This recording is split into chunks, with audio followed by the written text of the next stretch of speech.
Back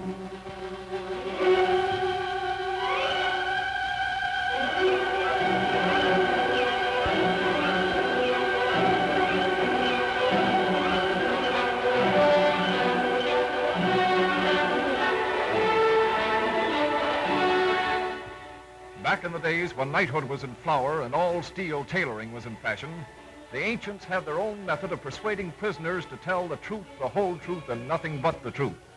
History calls it the Inquisition, but to the third-degree experts of that day, it was known as trial by torture. By any name, it was a drastic means of fact-finding, and usually the questionee gave up not only his secrets, but also an eye, a couple of fingers, or perhaps a half a dozen teeth in the bargain. Brutal, and how? But unapproached as a method of bringing out the truth. Today, the most modern automotive engineering science has borrowed some of the technique of the ancient art of the Inquisition. Now, in the most advanced engineering laboratory of all motordom, brutal abuse, reminiscent of centuries ago, is utilized in the constant quest for new materials and new methods of building finer performing, safer, and longer-lived motor cars.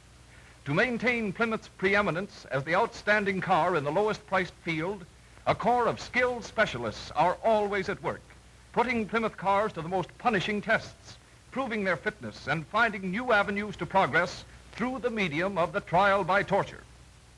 To demonstrate to the motoring public the extra margin of strength and stamina built into its cars, Plymouth has made a practice of subjecting its products to performance stunts without parallel in the history of motoring. Year after year, professional daredevil drivers have performed feats with them that have brought thrills and chills to millions and have brought a new admiration and respect for the ability of these cars to absorb abuse. Indeed, through the years, Plymouth cars have practically exhausted the imagination of even the most ingenious stunt experts. And now, with the new Plymouth, the peak of perfection, finer, stauncher, and safer than any other car in all Plymouth history, it would seem that Plymouth finds itself in the unique position of having no more worlds to conquer. Surely no motorist could conceive of any test of strength and stamina, any program of punishing performance, which these cars have not already breezed through. Ah, but you've reckoned without Jimmy Lynch. He's mild enough in appearance, but actually Jimmy is a direct descendant of that playful fellow you saw with the red-hot poker. Engineers may have their scientific methods of revealing a flaw or a failure, but Jimmy's third degree borders on murder. This doesn't count. It's just a limbering up exercise, a bit of shadow boxing before the main bout. Jimmy's program is deliberately designed to beat the wheels off, to tear up the springs, twist the frame, and crush the body into crumpled wreckage, and he'll do it, if he can. Most of the sensational new advancements which the new Plymouth brings to motoring are obvious to all motorists. 5 minutes behind the wheel will give you an appreciation of its glorious power and performance, its remarkable driving and riding ease, its smartness and luxury. But no motorist could learn as much about Plymouth's dependability and ruggedness in years as Jimmy Lynch can prove in one afternoon. For instance, what normal motorist would ever consider putting his car to such a test as this? Indeed, who would believe that any automobile could travel across this succession of railroad ties and keep its wheels? Now, you get a better appreciation of the punishing pounding which tires, wheels, springs, and axles must stand. Every railroad tie strikes a pile driver blow, yet the car takes it, yes, and likes it. As a modern expert of the Inquisition, Jimmy has no difficulty in making his victim talk. And what an inspiring story this car has to tell. A story of strength and stamina that stands up even under excruciating torment. That a man could perform this succession of stunts in a motor car and live is in itself most remarkable. That a motor car could take this beating and live to drive away under its own power is nothing short of a miracle wrought in steely strength.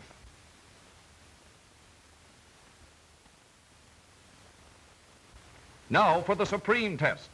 Did you ever see an automobile run upside down? Well, watch this.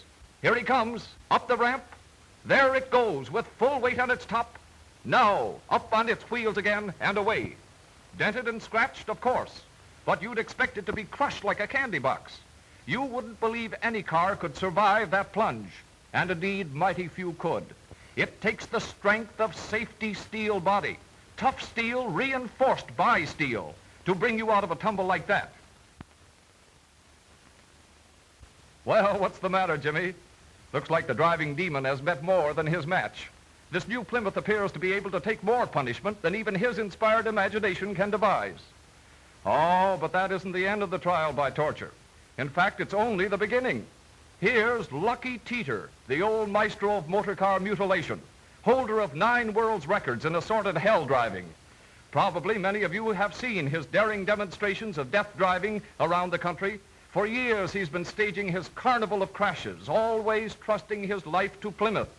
Now this acknowledged world champion automobile mauler rises to new heights of daredeviltry to give the new Plymouth the works. No automobile ever was built to stand up under such super abuse. Motor cars are designed for the highway and the boulevard, not for such a circus of heartbreaking hammering as this.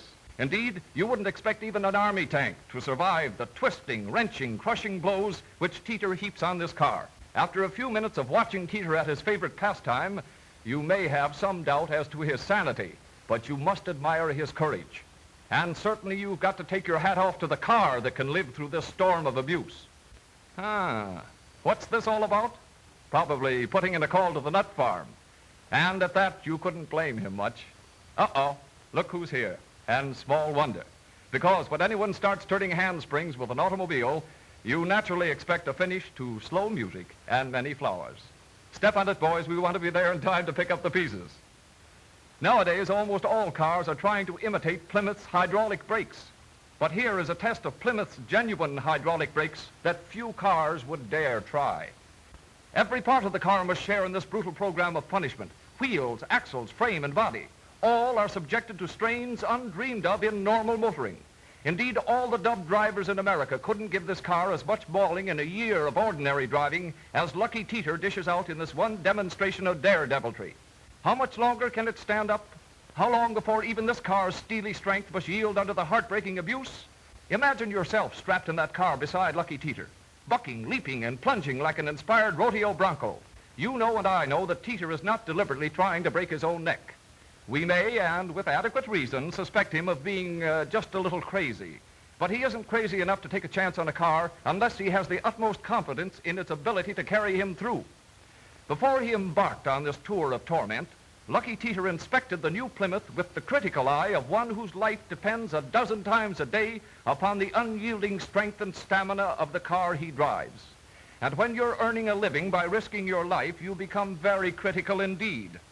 What Teter found in the design and construction of the Plymouth gave him the confidence to put this new car through performance feats never attempted before with any automobile. Tough luck, boys. Looks like you've lost a crash customer. And you'd lose a lot more of them, too, if all cars were built with the same rugged protection as this Plymouth. For this car has brakes that avoid accidents. Genuine hydraulic brakes, perfected by more than 10 years of constant development and improvement. And in the event of unavoidable motoring mishap, it shields its passengers with a mighty armor. Not merely a metal shell, but heavy steel reinforced by steel, welded together into one solid unit of unyielding strength. Plymouth's famous steel body. Of course, no motorist ever would dare to attempt to duplicate Lucky Teter's death-defying program through choice.